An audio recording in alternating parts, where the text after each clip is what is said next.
Tell me, though, what's his technique? That last strike, it seems invincible.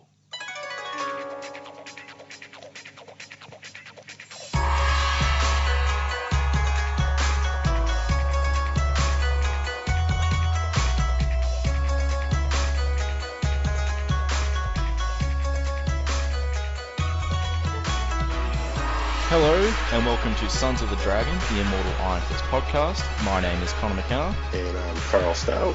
And today we are covering Marvel Premiere 18, multiple titles. Yes.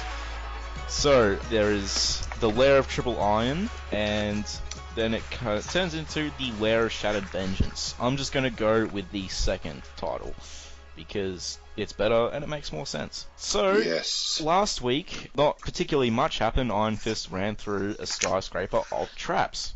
And there were crazy traps. And then he came to... Crazy words. Yes. And then he came to Jack Kirby's lost love child and got threatened with death. And that's where we are now. Well, in all seriousness, no, he's hunting Harold Meacham, the man who killed his father. And indirectly killed his mother. As it explains on the top paragraph. Ooh, we'll get to that in a second, because that stuck out to me. So the cover. Actually, sorry. First, what else is happening in 1974 October? Did you find anything? Not really. I mean, there's in the original comic with their little blurbs across the bottom of the pages. There's some interesting little, one-liners. What happens when a private eye tracks a murderer to the tomb of Dracula? Probably some weird stuff. Conan Cole, Red Sonja, Black Mark, all in Savage Sword of Conan #1. So that must have hit that month. Okay. And Wilder Than the Exorcist, What's the Son of Satan? And what book was that in? That was the Ghost Rider one, where he did his first appearance, right? At this point, I think he was in his own book. Oh. Because Ghost Rider was about issue 8 at this point. And I noticed that because they did a Knight Rider, issue 1, which was the original Ghost Rider, but they changed his name.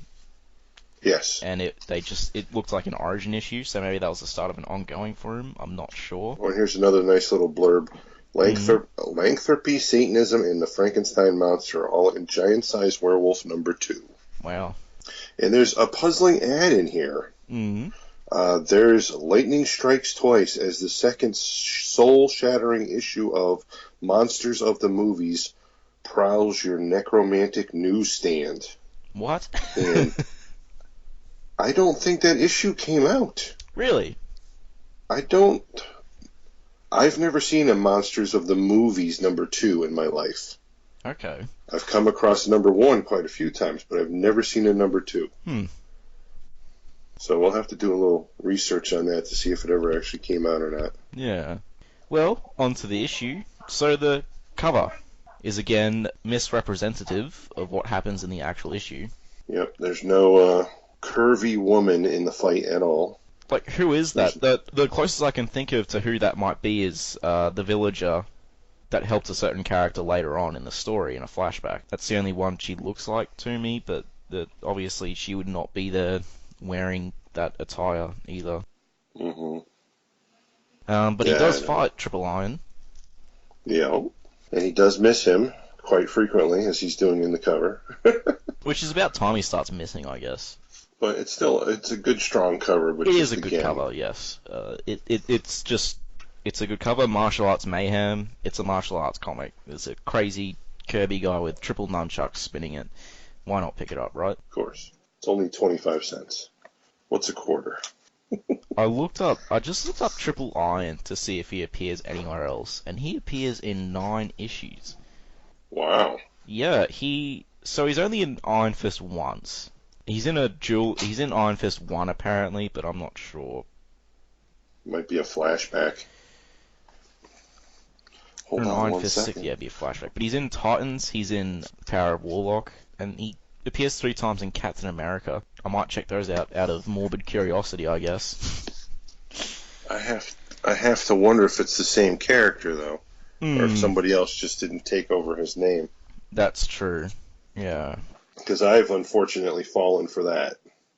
Yeah. where I found, I forget what book it was. There was a trade paperback-esque book that came out, and there was like 3 updates to it. And it was literally, you would just look up your favorite character, and it would tell you all the appearances they're in. Yeah. They also had a section where you could look up your favorite artist, and it would tell you all of the books they had done work in, so you could follow an artist, you could follow a certain hero, and you'd be looking up a name, and you would just be buying back issues, so the things are bagged and boarded, so you don't know what you're getting. Yeah, and then it's not even And the character. turns out it's like, that's not him. I don't know what they're talking about with Triple Iron being in #1. It's Iron number Man 6, is in it turns #1. out. Oh, it's #6, not #1? Yeah. Well, then I'm looking in the wrong issue. And it does look like the same Triple Iron in Captain America, which is weird. All right, so why don't we start with the killer paragraph at the top of the first page there. This is the part that stood out to me. You are Daniel Rand, a man who, like every other man, in capital letters is other, sprang from his father's loins. Is that... Huzzah! Did that stick out to you as well? It gets better. Yeah, but that was just really weird opening. But you are also a being who transcends the fragile humanity of Daniel Rand, an indestructible living weapon whose genesis was conceived in the death of your father. You have undergone the rigors of tutelage and training, the challenge of the many and the challenge of the one, and you changed. You are Iron Fist. They don't mention Shulu there at all, just the robot and the 4 Kung Fu masters. Which I did like that they brought that up, though. Yes, no, it's good. All right, so now we are greeted with the full effect of Triple Iron standing up from his odd-shaped throne, and he's a monster. He's like 10 feet tall. He's pretty big. So, Danny is half the size of him with his ass cheeks blaring out of his pants. Yes, there's 2 holes where his butt cheeks are. And, well, his whole costume Swiss cheese because of the many traps he was... Mostly the sprinklers, the acid sprinklers. The acid sprinklers in the elevator, one of the elevators. Or was it the room? I can't even remember. It was, I'm fairly certain it was the acid sprinklers, because I remember his clothes being messed up after that, but not before. I can't remember, was it a room or was it another elevator? It was in a room. Yep, you're right. It's the one he punched the guy through, so that guy must have melted. Probably. So we find out that apparently Triple Iron has been trapped in this weird, funky room for 10 years, waiting for Danny to get there. I'm assuming he's been fed. Yes, fed quite well, apparently. Of course, this also doesn't really make sense that he's been there for 10 years when we get later on in the issue. 9 years, maybe, I can see. Yes, even 8, but 10 is a bit much. So, they fight, obviously, because Triple Iron wants to be free. The only way he can be free is by killing Iron Fist, because he's been trapped here for 10 years. They fight, he gets a good strike on Iron Fist, he feels electrocuted, so Iron Fist tries to counterattack, but he misses, and Triple Iron is quite fast for his size, and even laughs at him, mocking that you think I'm slow just because of my size. And he seems to be toying with Iron Fist as he turns the electricity off. Iron Fist really quickly summons the power of the Iron Fist, and misses again, and again. Yeah, it doesn't really get a You lot anger done. me, Iron Fist. Now, and for that you must be punished before you die. So he hits him into a wall. And now, at this point, Iron Fist realizes that he's actually getting energy from the room. The room is feeding his suit, and it's feeding his weapon. However, he isn't going to be able, just because of his mere size and strength, to really wrestle him from the floor to get him away from the power. Yes. So that he charges at him with his triple nunchucks fully charged, and because he's charging straight at him, Iron Fist finally doesn't miss with the Iron Fist, knocks him to the floor. The guy puts a big dent in the wall, and then out of the blue, Mr. Mysterious Ninja shows up once again, flicks a throwing star towards Iron Fist, and it sticks in a crack in the wall. And Iron Fist is like, was this attack at me? No. He's showing me that there's a crack in this wall, and it's actually the left border of a door. So Iron Fist smashes through the doorway. Gotta say, that's my favorite panel in this book, It's just the look on his face, the Yeah. shadowing, and the look of him holding the door as he's busting through it. Like, I mean business. Yeah. It's good. And then they wind up in this, like, giant control room. And in this room is all these computers and scientific, crapple, generic stuff. Yeah. But it looks like it's the control room for all the traps and everything were run through this room. And also what's powering Triple Iron is apparently in this room. So they fight a little further.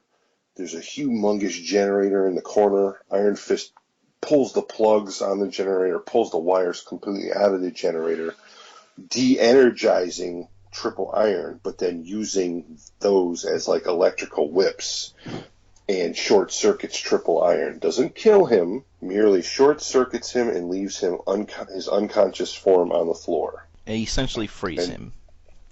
Right, so now he's free, and a doorway in the back of this room slowly slides open with a light above it, like, ta-da! You won the prize. So, the fight was good. It was decent, and thankfully it was done quickly. Yes. I like that it had such a horrible setup last issue, but there was actually a bit more context to just this weird Kirby monster attacking him. I like the idea that he's fighting him just so he can be free, even though the 10 years thing doesn't make sense. I like how the room is powering him as well. There's always a bit of a twist added onto these early fights, which I like. From being a robot to the chain wrapped around his neck. Like, he always has to think to win.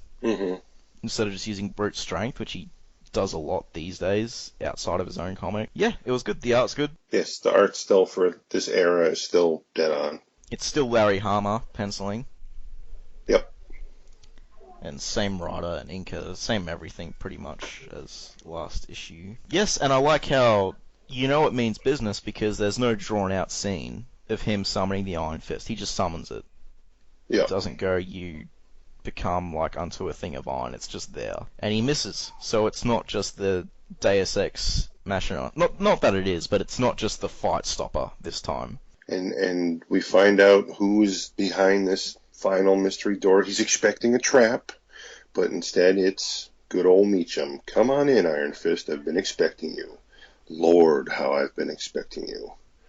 And Iron Fist marches in. He's, the anger is building up inside of him of everything he's gone through and all this, and his father's death, his mother's death, his 10 years of training. It's finally going to come to fruition. Another great picture, another great panel, that bottom one, with his mother and father's face behind him. This is just a perfect picture of Iron Fist. The knuckles are a little bit off on the left hand if you want to be picky, but still a great, fantastic picture of Iron Fist. Yeah. And then his vision is shredded and replaced with one of even greater shock as Mr. Harold Meacham pushes his wheelchair away from his desk to reveal that he doesn't have legs anymore. Yep. And then Meacham announces that he's been waiting 10 years for Iron Fist to come and kill him. And it's been slowly driving him mad. And Iron Fist asks, "How'd you know I'd come?" But in a quiet and almost respectful voice. And then Meacham goes, "Prepare, Iron Fist, for a flashback for the ages." He doesn't actually say that, but that's what we're getting. So this is the flashback to end all flashbacks now. Now we're actually brought to a flashback we've seen before, but just from a different perspective. Yes. From Meacham's perspective. And it's good. So we see Meacham on the top of the cliff with Danny and his mother Heather, and you actually see the father dead on another precipice, and he's like, "I did it for your mother, I loved her, but after seeing me kill her husband, she could do nothing but loathe me." He also said he did it for his half of the business. Right. Which is... So he leaves, and he was a different man, a hard man, and he thought nothing of, I can walk back 2 days in the snow, and quickly realizes, I'm lost as hell. And day 3, he starts to starve. The snow has completely covered all his tracks, so he could be walking in circles for all he knows. And day 4, he blacks out. And he doesn't know how long he was out when he awakes in a small village in Kathmandu Valley. So let's just stop there. So I just want to talk about the flashback from his point of view, so to speak. Mm-hmm. It's good, obviously. The art's really good. I like the way the dad's just this sort of... Silhouette's not the right word, but it's just this figure down below. Mm-hmm. The shadows are good when Iron Fist is confronting Meacham. I just like the bit where he says, you know, I left you to die. What else could I do? And it's... I'm going to bring up... This is jumping ahead, but it's relevant. Living Weapon gives a bit more justification to Meacham's actions. Not that they're justified at all in either version, but Wendell definitely comes off as a bit crazier, which it works on the level that Meacham would be seeing him being this lunatic. Mm-hmm. And it would make more sense for Meacham to do what he did. Because in this, Meacham goes from a mustache-twirling villain to a pretty reasonable guy, I guess. Sort of. Mm-hmm. If you know what I mean? Yes. Yeah. Yes, in the later retelling of this part in Living Weapon, Danny's father is a little bad crazy in the Adirondack Mountains. Like, we're going to die out here. No, I can hear the song in my head. And he was right, like, but you can see why yeah, he but thought nobody he might else be a bit could crazy. hear it. Yeah, exactly. So, when you're out in negative 40 degrees for 3 days straight, wandering to some place that isn't on any map, and you got Goofy McGoofpants saying, I can hear the song in my head, it's calling me. You'd be like, oh, we're all going to die. I need to just push him off a cliff so we can live. And I like that portrayal because it makes the whole thing a lot more cruel and tragic. Because it turns out he was right, but there's just, Meacham is still a but... I'll have to censor that, won't I? That's half the fun. It's half the fun for you, not for me. But, no, it's good. And then Meacham just wanders off, and he gets lost. Because Wendell was essentially the Sherpa. Correct. Because he knew where he was going, even in the crazy version. He still knows where he's going, because he's following the song, and Meacham is just on his own, being arrogant, and it's his downfall. And then, yes, he wakes up in Kathmandu Valley. Sorry, did you have something to add? Now, they basically tell him that this guy's daughter found him, and she brought him here, and they've nursed him back to health. And he's like, well, thank you, and, your daughter doesn't probably speak English, but thanks to her, and try to get me immediate transport out of here to the nearest airport. He's like, hey, my daughter understands English just fine there, buddy. Racist. I don't think he meant it in that way. And he goes, and the only way you can get out of this valley is by foot. Let me pull back your covers. Hey, you don't have any of those. I will say the villager is We're very going to call you solemn. Stumpy. The villager is very solemn when he does that. Carl's impersonation is not representative of the characters in this book's attitude. So don't sue us, villager of Kathmandu Valley. But no, he has no legs. Yep, they're gone. He lost them. Frostbite took them. And he was forced to stay in the old man's hut, waiting for the arrival of this cart from the nearest village to the east, so he could be transported, obviously. And during that time, a Tibetan monk visited the village. A happy monk with a story to tell. The best type of That monk. he had found and been invited into Kunlun, and that all the stories were real. And he saw a young boy there, one not born in Kunlun, and they're doing this over a meal. And the villager from Kathmandu asks, is he from one of the villages? And he goes, no, he's from America. And it was whispered that his parents died in the mountains. And there is Meacham's priceless expression of horror in that panel. Yes. But their deaths should be a cause to rejoice, the monk says, for they have gone to their eternal rewards in a wolf's stomach. He doesn't say that part. And he says that their son's being granted a privilege of becoming an immortal. And he just describes how the city was this wonderful, beyond belief city of gold. He saw young Danny train with the Thunderer, the legendary Thunderer himself, and they say that the youth is obsessed with the will to excel in his training. And this, they believe in fact, that he may be the first to successfully face Shirulu, however you pronounce that, the Undying Dragon Lord, and place his hands into the dragon's molten heart to become the unconquerable Iron Fist. And the villager has a poster. No, not a poster. A picture of the symbol of Shulu in his hut. And Yes. there the flashback ends with Meacham saying, "I knew why you're obsessed with the will to excel, and I knew you would come after me when the city appeared 10 years later." So that confirms that Harold Meacham knew that he was going to come out in 10 years, so he just locked that guy in that room for 10 years for some reason. But yes, Makes lots to talk perfect about. sense. And so hearing this story, Danny, being the good guy that he is, cannot extract the vengeance that he has trained 10 years for. Because Yes. now he just pities this man. Yep.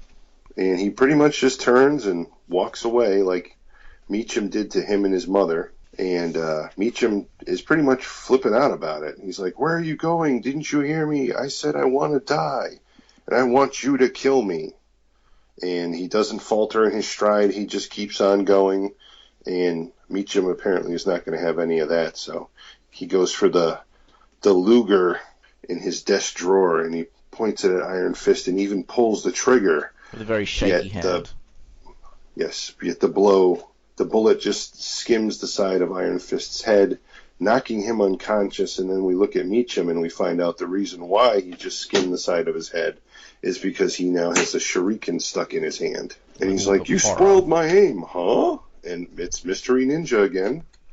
"Good Lord, who are you? What do you want?"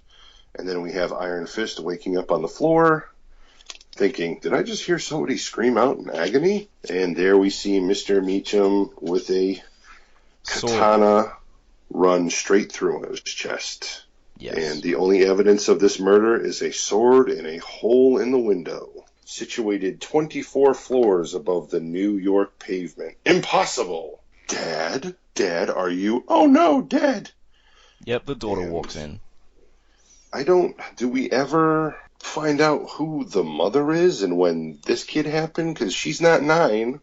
I don't think so. And technically, isn't there like more than one daughter? I can't remember for the life of me. I'm just assuming he didn't bring her when he went with Wendell, or he had her after, which is still possible. But yes, she essentially comes in and of course blames Iron Fist. "You're the man he must have been afraid of," and just starts, smashing on his chest, going, "You dirty liar," and Iron Fist goes, "I didn't kill him." And then she keeps accusing him and says he'll pay. He'll be crawling on the ground begging to die by the time she's done with him. And he just sort of slams the door and walks out. He knows he can't say anything because he knows how she feels. And he knows exactly how she feels. He knows she means what she says. She won't give up. So he just and leaves. Her classic line is, "I'll get you for murdering my father. If I have to send 1,000 men after you, I'll get you." Yep. And the issue ends there. So I love, going back to Meacham's flashback, I love his horrified face in that panel when they're eating dinner. It made me laugh. It's priceless. "Oh, there's a little white boy who fights like no other and has the will they've never seen before." And he's just like, "Oh, crap." There's a lot of captions you could put in there. And I like how it seems like in this universe, Kunlun plays a vaguely similar role as a place of mythology that they believe in, or that they believe is just place of mythology, but it's confirmed it's real here. And the monk expresses this. It connects Kunlun and this universe a bit more, which I like, instead of Kunlun just being unknown to a few random white people. It's known to like all of the Chinese community, or Tibetan, sorry. And yes, and even further so in the next issue. And the picture of Shulu in the man's house, I should say. Mm-hmm. So that implies some things. Do they worship? Is that there to represent Shulu, or is that there to represent the Iron Fist? The Iron Fist. It's a very good question. And where would they have seen it if this monk just finally proved it was real? And I mean that goes further to indicate that it's a place of mythology, right? Mm-hmm. So I think so, yeah. Yeah, obviously, it's like having, well, I want to say it's like having the cross on your wall, but you know what I mean. Mm-hmm. And I just don't know if that's Shulu or the Iron Fist, but I don't think there's a way we can really find that out, is there? Because in this book, it mentions that he might be the first ever to successfully face the Undying Dragon. Correct. So at the time this was written, no other Iron Fists were in play. So Exactly. maybe that there's does change. maybe there's a legend about one day an Iron Fist rising by defeating the Dragon Lord. I could believe that, and that's why there's a picture there of it. Maybe that is a known part of the mythology in this universe, is that an Iron Fist will one day come. And then after the flashback, there's, tears streaming down Iron Fist's face. He's sad. He's confused. There's a line which I love. Actually, no, before that, I like Meekham's dialogue. He pretty much just admits he's a giant turd, and he is pretty much that he got driven insane by paranoia, every neurosis you can imagine, and that he was wrong to try and, he deserves to die pretty much for what he's done. So that's a humanizing bit for Meacham there. It makes him not a mustache-twirling villain, which is why Iron Fist spares him, obviously. And where's that? I would think so. He takes pity on him. Yeah. And that line, after Meacham dies, just the irony, and then he said, the Immortal goes, then faced with that vengeance, you had decided to walk away from it, negating your very reason for existence by the act of allowing Meacham to live. And I love that section there. Obviously it gets explored on later, especially in Living Weapon, and a bit in this book. It's a very powerful line. I like it, because it's true. He spent 10 years, pretty much all his life, just preparing for this, and he didn't even go through with it, and then he died anyway. So he just comes off looking like a giant, a loser.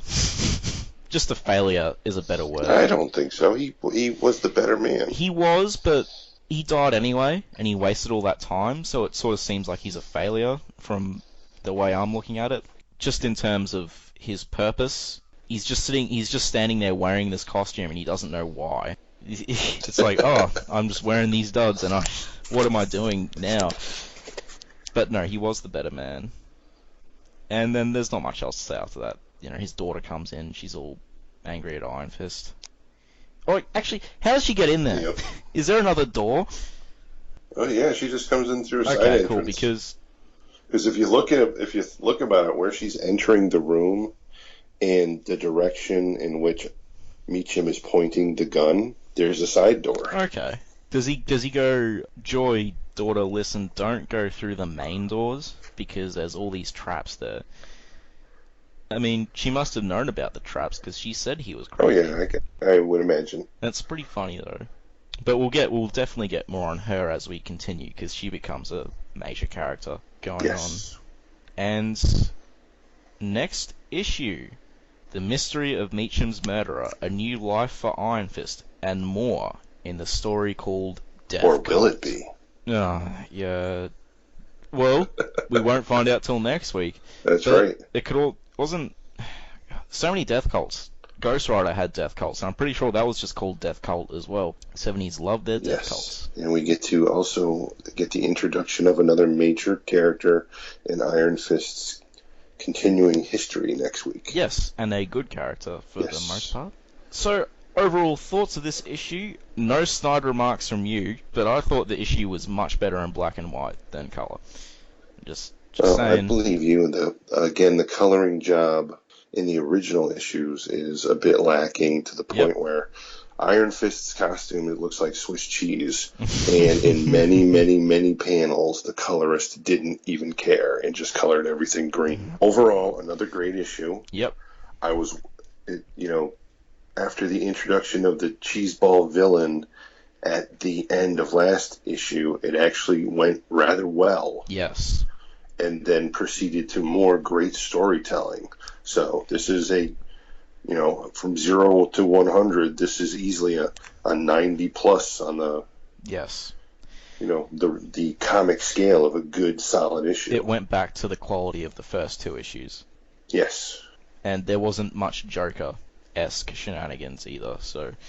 Nope. Another good one coming up. Yep. If you want to read this issue, you can find it in Iron Fist Essentials Volume 1, Marvel Masterworks Volume 1. Physical copies of this issue are floating around for varying prices. There's a paperback that came out recently, if I believe, that's cheaper. I think you sent me that. Epic Collection, isn't that what it's called? Yes, Epic Collection. That collects it, and that's definitely cheaper. Especially if you buy it from in-stock trades. I think last time we posted the link to that in the comments. We'll do it again for this issue, in this episode. Speaking of comments, we have a Facebook page, Sons of the Dragon, the Immortal Iron Fist podcast. Don't just type in Sons of the Dragon to the search bar, because that'll come up with a bunch of groups. Make sure you at least include the word podcast in there. Our Twitter is @Iron Fist Podcast. Our YouTube, just YouTube Iron Fist Podcast, and you'll find our episodes. We have a WordPress, Sons of the Dragon, the Immortal Iron Fist Podcast.wordpress.com. Don't worry, we usually post that on our Facebook page when we upload the episodes. And we have a SoundCloud, soundcloud.com. It's a mile long. soundcloud.com/Sons of the Dragon, spaces in between each word with hyphens. And last but not least, contact us at sonsofthedragonpodcast@gmail.com. Please contact us, send us mail, send us thoughts, tell us if we're crap, tell us if we're good, tell us what you think of the issues. Any theories and speculations you have are more than welcome. We made this to talk to people because we're Iron Fist fans. Send us pictures, send us Yes. your artwork. Definitely, and we'll post it on the Facebook page. We'd love to see it. Definitely contact us. Yes, and all music, people, comics, characters mentioned in this podcast, we don't make any money off this. This is all for fun. This is just fan work. So don't sue us. We don't have any money anyway. We own the rights to nothing. Next week, Death Cult. That's right. The Cult of Death. Yes. So, until then, may your fists may be like unto things of iron, if you're boxing or some other thing. If not, then just have a good week and chill out. That's right. Relax. Peace. Peace.